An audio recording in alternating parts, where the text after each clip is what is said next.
Hi ಎಲ್ರಿಗೂ ನಮಸ್ಕಾರ. ನೀವು ನೋಡ್ತೀರಾ ಸತೀಶ್ ಕಾಂಟ್ಯಾಕ್ಟ್ ಯೂಟ್ಯೂಬ್ ಚಾನಲ್. ಇವತ್ತಿನ ಒಂದು ವಿಡಿಯೋದಲ್ಲಿ E-SHARMA ಕಾರ್ಡ್ನ ಯಾವ ರೀತಿ ಅಪ್ಲೈ ಮಾಡೋದು ಅಂತ ನೋಡೋಣ. ನಿಮಗೆ ಡಿಸ್ಕ್ರಿಪ್ಷನಲ್ಲಿ ಒಂದು ಲಿಂಕ್ ಕೊಟ್ಟಿರ್ತೀನಿ. ಆ ಒಂದು ಲಿಂಕ್ ನಾವು ಕ್ಲಿಕ್ ಮಾಡಿದ್ರೆ ನೀವು ಡೈರೆಕ್ಟಾಗಿ ಒಂದು ಪೇಜ್ ಓಪನ್ ಆಗುತ್ತೆ. ಪೇಜ್ ಓಪನ್ ಆದಮೇಲೆ ನಿಮ್ಗೆ ಇಲ್ಲಿ ವೆಬ್ಸೈಟ್ ನೋಡ್ತಾ ಇರ್ಬೋದು. ಇಲ್ಲಿ ನಿಮ್ಗೆ ಏನೇನು ಡೀಟೇಲ್ಸ್ ಬೇಕಂತ ಕೊಡ್ತಿದ್ದಾರೆ. ಒಂದು ಆಧಾರ್ ನಂಬರ್ ಬೇಕು. ಆದಮೇಲೆ ಆಧಾರ್ ಕಾರ್ಡ್ ಲಿಂಕ್ ಆಗಿರೋಂಥ ಮೊಬೈಲ್ ನಂಬರ್ ಬೇಕು, ಮತ್ತು ಬ್ಯಾಂಕ್ ಅಕೌಂಟ್ ಡೀಟೇಲ್ಸ್ ಬೇಕು, ಮತ್ತು ನಿಮ್ಮ ಒಂದು ಏಜು 16 to 59 ಇದ್ದರೆ ನೀವು ಒಂದು ಕಾರ್ಡ್ನ ಅಪ್ಲೈ ಮಾಡ್ಬೋದು. 59 ಎಬೋವನ್ನು ಕೂಡ ಅಪ್ಲೈ ಮಾಡ್ಬೋದು. ನಿಮ್ಗೆ ಇಲ್ಲಿ ಒಂದು ಆಧಾರ್ ಕಾರ್ಡ್ ಲಿಂಕ್ ಆಗಿರುವಂಥ ಮೊಬೈಲ್ ನಂಬರ್ನ ಹಾಕೊಳ್ಳಿ. ನಾನು ಕೂಡ ನೋಡ್ತಾ ಇರ್ಬೋದು, ಇಲ್ಲಿ ಹಾಕೊತಾ ಇದ್ದೀನಿ. ಆಧಾರ್ ಕಾರ್ಡ್ ಲಿಂಕ್ ಆಗಿರುವಂಥ ಮೊಬೈಲ್ ನಂಬರ್ನ ಹಾಕೊಳ್ಳಿ. ಮತ್ತು ಅದರ ಕೆಳಗಡೆ ಒಂದು ಕೋಡ್ ಇದೆ, ಆ ಒಂದು ಕೋಡ್ನ ಸಹ ಇಲ್ಲಿ ಹಾಕೊಳ್ಳಿ. ಆ ಒಂದು ಕೋಡ್ ಹಾಕಿದ್ಮೇಲೆ ಸೆಂಡ್ OTP ಕೊಡಿ. ಅವೆರಡು ಆಪ್ಷನ್ ನೋನೇ ಇರಬೇಕು. ನೋ ಇದ್ಮೇಲೆ ಸೆಂಡ್ OTP ಅಂತ ಕೊಡಿ. ಎಸ್ ಅಂತ ಕೊಟ್ಬಿಡಿ, ನೋ ಅಂತಲೇ ಇರಲಿ. ಸೆಂಡ್ OTP ಕೊಡಿ. OTP ಕೊಟ್ಮೇಲೆ ನಿಮಗೆ ಒಂದು OTP ಕೂಡ ಬರುತ್ತೆ. ನಿಮ್ಗೆ ಸೆಕೆಂಡ್ಸ್ ಕೂಡ ಅಲ್ಲಿ ಓಡ್ತಿದೆ ನೋಡಿ, ಅಷ್ಟರಲ್ಲಿ ಒಂದು OTP ಹಾಕೋಬೇಕಾಗತ್ತೆ.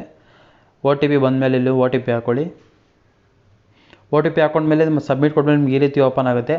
ಈ ರೀತಿ ಓಪನ್ ಆದಮೇಲೆ ನಿಮ್ಗೆ ಇಲ್ಲಿ ನಿಮ್ಮ ಒಂದು ಆಧಾರ್ ಕಾರ್ಡ್ ನಂಬರ್ ಹಾಕೊಬೇಕಾಗುತ್ತೆ. ಇಲ್ಲಿ ನಿಮ್ಮ ಒಂದು ಆಧಾರ್ ಕಾರ್ಡ್ ನಂಬರ್ನ ಹಾಕೊಳ್ಳಿ. ನಿಮ್ಗೆ ಇಲ್ಲಿ ಕೆಳಗಡೆ ಒಂದು ಆಪ್ಷನ್ಸ್ ಕಾಣ್ತಿದೆ ನೋಡಿ, ಫಿಂಗರ್ ಪ್ರಿಂಟ್ ಅಂತ.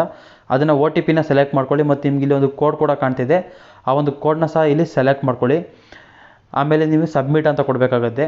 ಸಬ್ಮಿಟ್ ಅಂತ ಕೊಟ್ಟಮೇಲೆ ನಿಮ್ಮ ಒಂದು ಆಧಾರ್ ಕಾರ್ಡ್ ನಂಬರ್, ಆವಾಗಲೇ ನೀವು ನಂಬರ್ ಹಾಕಿದ್ರಲ್ಲ ಅದು ಮತ್ತು ನಿಮ್ಮ ಆಧಾರ್ ಕಾರ್ಡ್ ಎರಡು ಲಿಂಕ್ ಆಗಿದ್ರೆ ನಿಮಗೆ ಮತ್ತೊಂದು OTP ಬರುತ್ತೆ. ಇವಾಗ ನೋಡಿ, ಇವಾಗ OTP ಬಂದಿದೆ. ಇವಾಗ OTPನ ಹಾಕಿದ್ಮೇಲೆ ನಿಮ್ಮ ಒಂದು ನಂಬರ್ ಆಧಾರ್ ಕಾರ್ಡ್ ಲಿಂಕ್ ಆಗಿದ್ರೆ ಮಾತ್ರ OTP ಬರುತ್ತೆ. OTP ಬಂದಿದೆ. ಇಲ್ಲಿ OTP ಹಾಕಿದ್ಮೇಲೆ ನಿಮಗೆ ಇಲ್ಲೊಂದು ವ್ಯಾಲಿಡೇಟ್ ಅಂತ ಕೊಡ್ತಾ ಇದೆ. ಈ ಒಂದು ವ್ಯಾಲಿಡೇಟ್ ಮೇಲೆ ಕ್ಲಿಕ್ ಮಾಡಬೇಕಾಗತ್ತೆ. ಕ್ಲಿಕ್ ಮಾಡಿದ್ಮೇಲೆ ನಿಮ್ಗೆ ಈ ರೀತಿ ಒಂದು ಡೀಟೇಲ್ಸ್ ಬರುತ್ತೆ, ನೋಡ್ತಾ ಇರ್ಬೋದು. ಇಲ್ಲಿ ನೀವು ಚೆಕ್ ಮಾಡ್ಕೊಳ್ಳಿ, ನಿಮ್ಮ ಒಂದು ಆಧಾರ್ ಕಾರ್ಡ್ ಇರುವಂಥ ಡೀಟೇಲ್ಸ್ ಇಲ್ಲಿ ಬರುತ್ತೆ. ಅದಾದಮೇಲೆ ನಿಮ್ಗೆ ಇಲ್ಲಿ ಪರ್ಸ್ನಲ್ ಇನ್ಫಾರ್ಮೇಷನ್ ಅಂತ ಕ್ಲಿಕ್ ಮಾಡ್ಕೊಳ್ಳಿ. ಆಟೋಮೆಟಿಕ್ ನಂಬರ್ ಜನ್ರೇಟ್ ಆಗಿದೆ. ಮತ್ತು ಇಲ್ಲಿ ಎಮರ್ಜೆನ್ಸಿ ನಂಬರ್ ಅದೇನು ಆಪ್ಷನ್ ಇಲ್ಲ, ಯಾವುದಾದ್ರು ರೆಡ್ ಮಾರ್ಕ್ ಎಲ್ಲಿದೆಯೋ ಅದನ್ನು ಕೂಡ ನೀವು ಫಿಲ್ ಮಾಡಬೇಕಾಗುತ್ತೆ. ಇಮೇಲ್ ಆಪ್ಷನಲ್ಲೂ ನೀವು ಇಲ್ಲಿ ಮ್ಯಾರಿಡ್ ಅಂತಲೂ ಕ್ಲಿಕ್ ಮಾಡ್ಕೊಳ್ಳಿ. ಮತ್ತು ನಿಮ್ಮ ಒಂದು ಫಾದರ್ ನೇಮ್ ಕೂಡ ಹಾಕಬೇಕು. ಮತ್ತು ನಿಮ್ಮ ಒಂದು ಕ್ಯಾಸ್ಟ್ ಯಾವುದಿದೆ ಅಂತ ಇಲ್ಲಿ ಸೆಲೆಕ್ಟ್ ಮಾಡ್ಕೊಳ್ಳಿ. ನೀವೇನಾದರೂ ಒಂದು SC ST ಏನಾದರೂ ಆಗಿದ್ರೆ ನಿಮ್ಮ ಒಂದು ಇಲ್ಲಿ 1 MB ಲೆಸ್ ಇರುವಂಥ ಒಂದು ಫೈಲ್ನ ನೀವು ಇಲ್ಲಿ ಕ್ಯಾಸ್ಟ್ ಮತ್ತು ಇನ್ಕಮ್ ಸರ್ಟಿಫಿಕೇಟ್ನ ನೀವು ಚೂಸ್ ಫೈಲ್ ಅಂತ ಕೊಡಬೇಕಲ್ಲ, ಅಲ್ಲಿ ಕೊಟ್ಟು ನೀವು ಕ್ಲಿಕ್ ಮಾಡ್ಕೊಬೇಕಾಗುತ್ತೆ. ನಿಮ್ಮ ಒಂದು ಬ್ಲಡ್ ಗ್ರೂಪ್ ಕೂಡ ಆಪ್ಷನು, ಮತ್ತು ಇನ್ನೊಂದು ಆಪ್ಷನ್ ಇದೆ, ಅದು ಕೊಟ್ಟಮೇಲೆ ನಿಮಗೆ ಇಲ್ಲೊಂದು ನಾಮಿನಿ ಡೀಟೇಲ್ಸ್ ಕೂಡ ಹಾಕಬೇಕಾಗುತ್ತೆ. ನಾಮಿನಿ ನೀವು ಯಾರ್ದಾದ್ರೂ ಹಾಕೊಬೋದು, ನಿಮ್ಮ ಫಾದರು, ವೈಫು ಅಥವಾ ಹಸ್ಬೆಂಡು, ನೀವು ಯಾರ್ದು ಕೊಡ್ತಿದ್ದಾರೆ ಆ ರೀತಿ ಮೇಲೆ ನೀವು ಒಂದು ನಾಮಿನಿ ಹಾಕೊಬೋದು. ಅದನ್ನು ಕೊಟ್ಟಮೇಲೆ ನಾಮಿನಿ ಡೀಟೇಲ್ಸಲ್ಲಿ ನಿಮಗೆ ನೇಮ್ ಕೇಳುತ್ತೆ, ಡೇಟ್ ಆಫ್ ಬರ್ತ್ ಕೇಳುತ್ತೆ, ಜೆಂಡರ್ ಕೇಳುತ್ತೆ, ಮತ್ತು ರಿಲೇಷನ್ಶಿಪ್ ವಿತ್ ಯು ಆರ್ ನಿಮಗೆ ಏನಾಗಬೇಕಂತ ಕೇಳುತ್ತೆ. ಅದನ್ನು ಕೂಡ ಫಿಲ್ ಮಾಡ್ಕೊಳ್ಳಿ. ಇಲ್ಲಿ ಡೇಟ್ ಆಫ್ ಬರ್ತ್ ತೊಗೊಂಡಿದ್ದೀಗ ಸೇವ್ ಆ್ಯಂಡ್ ಕಂಟಿನ್ಯೂ ಅಂತ ಕೊಡ್ತಾ ಇದ್ದೀನಿ. ಸೇವ್ ಆ್ಯಂಡ್ ಕಂಟಿನ್ಯೂ ಅಂತ ಕೊಟ್ಟಮೇಲೆ ನಿಮ್ಗೆ ಇನ್ನೊಂದು ಪೇಜ್ ಓಪನ್ ಆಗುತ್ತೆ. ನಿಮ್ಮ ಒಂದು ಅಡ್ರೆಸ್ ಕೂಡ ಹಾಕೊಬೇಕಾಗುತ್ತೆ. ಇಲ್ಲಿ ಇವಾಗ ನಿಮ್ಮ ಒಂದು ಸ್ಟೇಟ್ನ ಸೆಲೆಕ್ಟ್ ಮಾಡ್ಕೊಳ್ಳಿ, ಕರ್ನಾಟಕ. ಮತ್ತು ನೀವೊಂದು ಡಿಸ್ಟ್ರಿಕ್ಟ್ನ ಸೆಲೆಕ್ಟ್ ಮಾಡ್ಕೊಳ್ಳಿ, ನಿಮ್ಮದು ಯಾವುದು ಡಿಸ್ಟ್ರಿಕ್ ಇದೆ ಅದು. ಆಮೇಲೆ ನಿಮ್ಮದೊಂದು ಸ್ಟೇಟ್ ಸ್ಪೆಸಿಫಿಕ್ ID ಅದೇನಿಲ್ಲ ಬಿಡಿ, ಅದನ್ನು ರೆಡ್ ಮಾರ್ಕಲ್ಲಿರೋದು ಮಾತ್ರ ಕ್ಲಿಕ್ ಮಾಡ್ಕೊಳ್ಳಿ. ಮತ್ತು ರೂರಲ್ ಅರ್ಬನ್ ಅಂತ ನೀಟಾಗಿ ಸೆಲೆಕ್ಟ್ ಮಾಡ್ಕೊಳ್ಳಿ. ಅದಾದಮೇಲೆ ನಿಮ್ಮ ಒಂದು ಹೌಸ್ ನಂಬರ್ನ ಸೆಲೆಕ್ಟ್ ಮಾಡ್ಕೊಳ್ಳಿ. ಹೌಸ್ ನಂಬರ್ ಇದ್ದೇ ಇರುತ್ತೆ, ಹೌಸ್ ನಂಬರ್ನ ಸೆಲೆಕ್ಟ್ ಮಾಡ್ಕೊಳ್ಳಿ.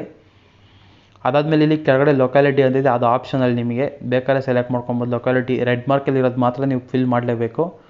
ಹೌಸ್ ನಂಬರ್ನ ಆ್ಯಡ್ ಮಾಡ್ಕೊಳ್ಳಿ. ಅದಾದಮೇಲೆ ನಿಮ್ಗೆ ಮತ್ತೆ ಇಲ್ಲಿ ಸ್ಟೇಟ್ ಕೇಳ್ತಿದ್ದೆ, ನಿಮ್ಮ ಒಂದು ಸ್ಟೇಟ್ನ ಸೆಲೆಕ್ಟ್ ಮಾಡ್ಕೊಳ್ಳಿ, ಕರ್ನಾಟಕ. ಮತ್ತು ಡಿಸ್ಟಿಕ್ ಕೂಡ ನಿಮ್ಮ ಒಂದು ಡಿಸ್ಟಿಕ್ ಸೆಲೆಕ್ಟ್ ಮಾಡ್ಕೊಳ್ಳಿ. ಮತ್ತು ಇಲ್ಲಿ ಸಿಟಿ ಕೂಡ ಆಪ್ಷನಲ್ಲಿದೆ, ಸಬ್ ಡಿಸ್ಟಿಕ್ ಅಂತ ಕೇಳ್ತಿದ್ದೀನಿ, ನೋಡ್ತಾ ಇರ್ಬೋದು. ಬೆಂಗಳೂರು ನಾರ್ತ್, ಸೌತ್, ಈಸ್ಟ್ ಈ ಥರ ಕೇಳುತ್ತೆ. ನೀವು ಒಂದು ಯಾವ ಕಡೆ ಇದ್ದೀರಾ ಆ ಒಂದೊಂದು ಕಡೆ ಸೆಲೆಕ್ಟ್ ಮಾಡ್ಕೋಬೇಕಾಗುತ್ತೆ. ಮತ್ತು ಇಲ್ಲಿ ನಿಮ್ಮ ಒಂದು ಏರಿಯಾ ಪಿನ್ ಕೋಡ್ ಹಾಕೊಬೇಕಾಗುತ್ತೆ. ನೀವು ಅವಾಗೆ ಅಡ್ರೆಸ್ ಹಾಕಿದ್ರಲ್ಲ ನಿಮ್ಮ ಒಂದು ಹೌಸ್ ನಂಬರ್, ಆ ಒಂದು ಪಿನ್ ಕೋಡ್ನ ನೀವು ಇಲ್ಲಿ ಹಾಕೊಬೇಕಾಗತ್ತೆ. ಮತ್ತು ಆ ಒಂದು ಅಡ್ರೆಸ್ಸಲ್ಲಿ ನೀವು ಎಷ್ಟು ವರ್ಷದಿಂದ ಇದ್ದೀರಾ ಅಂತ ಇಲ್ಲಿ ಹಾಕೊಬೇಕಾಗತ್ತೆ. ನೀವು ಆ ಅಡ್ರೆಸ್ಸಲ್ಲಿ ಅಥವಾ ನೀವು ಒಂದು ಮನೇಲಿ ಎಷ್ಟು ವರ್ಷದಿಂದ ಇದ್ದೀರಾ ಅದನ್ನು ಇಲ್ಲಿ ಸೆಲೆಕ್ಟ್ ಮಾಡ್ಕೊಳ್ಳಿ. ಮೋರ್ ದೆನ್ 25 years ಇದೆ, 20 to 25, 15 to 20 ಆ ರೀತಿ ಇದೆ. ನಿಮ್ಗೆ ಗೊತ್ತಿರೋದಲ್ಲ, ಈಗ ಅದನ್ನು ನೀವು ಸೆಲೆಕ್ಟ್ ಮಾಡ್ಕೊಳ್ಳಿ.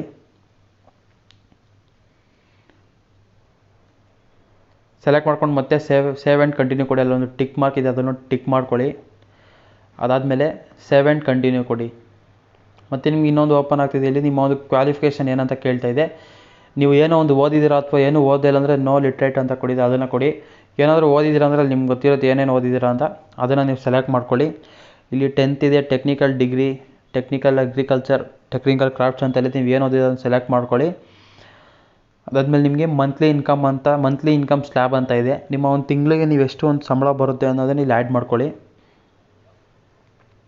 ನೋಡ್ತಾ ಇರ್ಬೋದು ಅಲ್ಲಿ, ಈಗ ನಿಮ್ಮ ತಿಂಗಳಿಗೆ ಎಷ್ಟು ಒಂದು ಸಂಬಳ ಬರುತ್ತೆ ಅಂತ ಇಲ್ಲಿ ನಿಮಗಿದೆ, ಅದನ್ನು ಆ್ಯಡ್ ಮಾಡ್ಕೋಬೇಕಾಗುತ್ತೆ. ನೀವು 10,000 ಇದೆ, 10 to 15,000 ಇದೆ, 15 to 18,000 ಇದೆ, ಅದಾದಮೇಲೆ 18,000 to 21,000 ಇದೆ, ನೋಡ್ತಾ ಇರ್ಬೋದು. ಈಗ ಸೆಲೆಕ್ಟ್ ಮಾಡ್ಕೊಳ್ಳಿ.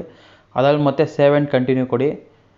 ಮತ್ತು ಇಲ್ಲಿ ನಿಮಗೆ ಇನ್ನೊಂದು ಪ್ರೈಮರಿ ಆಕ್ಯುಪೇಷನ್ಸ್ ಇದೆ. ನೀವೇನು ಈಗ ಪ್ರೆಸೆಂಟ್ ಏನು ವರ್ಕ್ ಮಾಡ್ತಾ ಇದ್ದೀರಾ ಅಂತ ಕೇಳ್ತಾ ಇದೆ. ಇವಾಗ ನೀವು ಪ್ರೆಸೆಂಟ್ ಏನು ವರ್ಕ್ ಮಾಡ್ತಿದ್ದೀರಾ ಆ ಒಂದು ವರ್ಕ್ನ ಇಲ್ಲಿ ಟೈಪ್ ಮಾಡ್ಕೊಳ್ಳಿ. ನೀವು ಟೈಪ್ ಮಾಡಿದ್ಮೇಲೆ ಅದೇ ಸಜೆಸ್ಟ್ ಮಾಡುತ್ತೆ, ಅದನ್ನು ನೀವು ಸೆಲೆಕ್ಟ್ ಮಾಡ್ಕೊಳ್ಳಿ.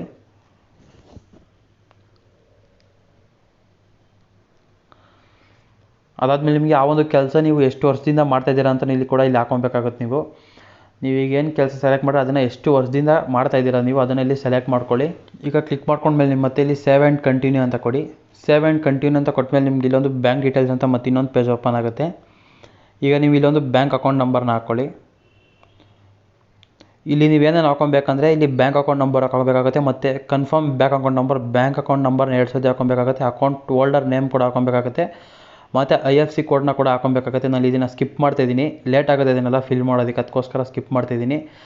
ಬ್ಯಾಂಕ್ ಅಕೌಂಟ್ ನಂಬರು, IFSC ಕೋಡು ಮತ್ತು ಬ್ಯಾಂಕ್ ಅಕೌಂಟ್ ಹೋಲ್ಡರ್ ನೇಮ್ ಇಷ್ಟನ್ನು ಫಿಲ್ ಮಾಡಿದ್ರೆ ಇದನ್ನು ಬಿಟ್ಟರೆ ಇಲ್ಲಿ ಬೇರೆ ಏನು ಇರೋದಿಲ್ಲ. ಈಗ ನೀವೊಂದು IFSC ಕೋಡ್ನೆಲ್ಲ ಹಾಕೊಂಡ್ಮೇಲೆ ನಿಮ್ಮ ಒಂದು ಹೆಸರಲ್ಲಿ ಹಾಕೊಂಡ್ಮೇಲೆ ಅದಷ್ಟೇ ಒಂದು ನಿಮಗೆ bank name and branch name ಕೂಡ ಸೆಲೆಕ್ಟ್ ಆಗುತ್ತೆ. ಬ್ರಾಂಚ್ ನೇಮ್ ಸೆಲೆಕ್ಟ್ ಮಾಡೋದ್ಮೇಲೆ ಸೇವ್ ಆ್ಯಂಡ್ ಕಂಟಿನ್ಯೂ ಅಂತ ಕೊಡಿ. 1-2 ಸೆಕೆಂಡ್ಸ್ ನಿಮಗೆ ಸೇವ್ ಆ್ಯಂಡ್ ಕಂಟಿನ್ಯೂ ಆಪ್ಷನ್ಸ್ ಬರುತ್ತೆ, ನೋಡ್ತಾ ಇರ್ಬೋದು. ಈಗ ಸಬ್ಮಿಟ್ ಅಂತ ಕೊಡಿ, ಅಲ್ಲೊಂದು ಟಿಕ್ ಮಾರ್ಕ್ ಮಾಡಿಕೊಂಡು. ಅದಾದಮೇಲೆ ನಿಮ್ಗೆ ಈ ರೀತಿ ಒಂದು ಕಾರ್ಡ್ ಬರುತ್ತೆ. ಇದನ್ನು ನೀವು ತಗೊಂಡು ಜೆರಾಕ್ಸ್ ಬೇಕಾದ್ರೂ ಮಾಡ್ಕೊಬೋದು, ಲ್ಯಾಮಿನೇಷನ್ ಮಾಡಿಸ್ಕೊಂಡು. ಸ್ವಲ್ಪ ದಿವಸ ಆದಮೇಲೆ ನಿಮಗೆ ಇದು ಪೋಸ್ಟಲ್ಲಿ ಕೂಡ ಬರುತ್ತೆ. ನೋಡ್ತಾ ಇಲ್ಲ, ಈಗ ನಿಮ್ಗೆ ಗೊತ್ತಾಯ್ತು ಅನ್ಕೋತೀನಿ ಯಾವ ರೀತಿ ಒಂದು E-SHARMA ಕಾರ್ಡ್ನ ಅಪ್ಲೈ ಮಾಡೋದಂತ. ಈ ಒಂದು ಕಾರ್ಡ್ನ ಯಾರ್ಯಾರು ವರ್ಕ್ ಮಾಡ್ತಿದ್ದಾರೆ ಅವರೆಲ್ಲ ಅಪ್ಲೈ ಮಾಡ್ಕೊಳ್ಳಿ, ತುಂಬಾ ಯೂಸ್ಫುಲ್ ಇದೆ ಒಂದು ಕಾರ್ಡ್ನ ಅಂತಲೇ ಹೇಳ್ಬೋದು. ಇದಿಷ್ಟು ಈ ಒಂದು E-SHARMA ಕಾರ್ಡ್ನ ಹೇಗೆ ಅಪ್ಲೈ ಮಾಡೋದಂತ ಈ ಒಂದು ವಿಡಿಯೋ ತಿಳಿಸ್ಕೊಟ್ಟಿದ್ದೀನಿ. ಈ ಒಂದು ವಿಡಿಯೋ ನಿಮ್ಗೆ ಇಷ್ಟ ಆಗಿರೋ ಲೈಕ್ ಮಾಡಿ, ಶೇರ್ ಮಾಡಿ, ಹಾಗೆ ಸಬ್ಸ್ಕ್ರೈಬ್ ಮಾಡ್ಕೊಳ್ಳೋದನ್ನ ಮರಿಬೇಡಿ. ಯಾರು ನಮ್ಮ ವಿಡಿಯೋ 2% ಮಾತ್ರ ಸಬ್ಸ್ಕ್ರೈಬ್ ಮಾಡ್ಕೊತಿದ್ದಾರೆ, 98% ಯಾರು ಸಬ್ಸ್ಕ್ರೈಬ್ ಮಾಡ್ಕೊಳ್ತಿಲ್ಲ. ಹಾಗಾಗಿ ಸಬ್ಸ್ಕ್ರೈಬ್ ಮಾಡ್ಕೊಳ್ಳಿ ಹಾಗೂ ಸಪೋರ್ಟ್ ಮಾಡಿ ಅಂತ ಹೇಳ್ತಾ ಸಿಗೋಣ ಮುಂದಿನ ವಿಡಿಯೋ.